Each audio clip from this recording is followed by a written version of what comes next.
Tragedy at Joint Base San Antonio, Lackland, as 2 people killed in what was an apparent murder-suicide. Officials calling this a case of workplace violence. Now an investigation is underway. Here's a recap of what happened today at Lackland.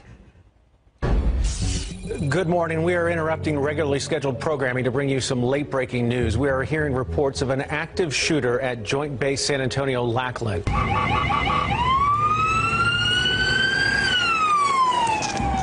Tense moments this morning on Joint Base San Antonio, Lackland. This video shot by KSAT 12 editor Mike Hartman, who was driving up to the base to find a very active scene this morning. Mike? In the last couple of minutes, the only activity has been 2 helicopters flying just outside the gate at Valley High.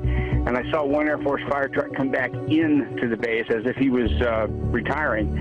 In the last hour, officials at Lackland addressed the media about this morning's shooting. Ashley, what's the latest? We know that the shooting took place at Forbes Hall around 8:40 this morning, and that the surrounding area and base were on lockdown while authorities searched for the active shooter. Now, we're being told that the victims were found dead inside an office inside Forbes Hall. On the way back, I just get a text message from her saying active shooter. So I panicked. I tried calling her, couldn't get a hold of her. Tried texting her, couldn't get a hold of her. The shooting happened at the building in the Medina Annex, just west of Loop 410. Now, a lockdown was put in place, and that lasted for nearly 2 hours. 2 airmen died in an apparent murder-suicide at Joint Base San Antonio.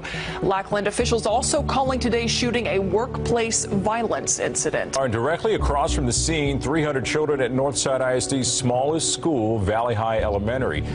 We've learned their parents were not notified through the district's phone messaging system until early this afternoon. Makes you feel a little safe to let you know that the kids are inside. It's scary. Yeah, because you don't know what's happening and they really don't tell you nothing. You just try to put it, I guess, in simplest terms that, there was a bad person outside.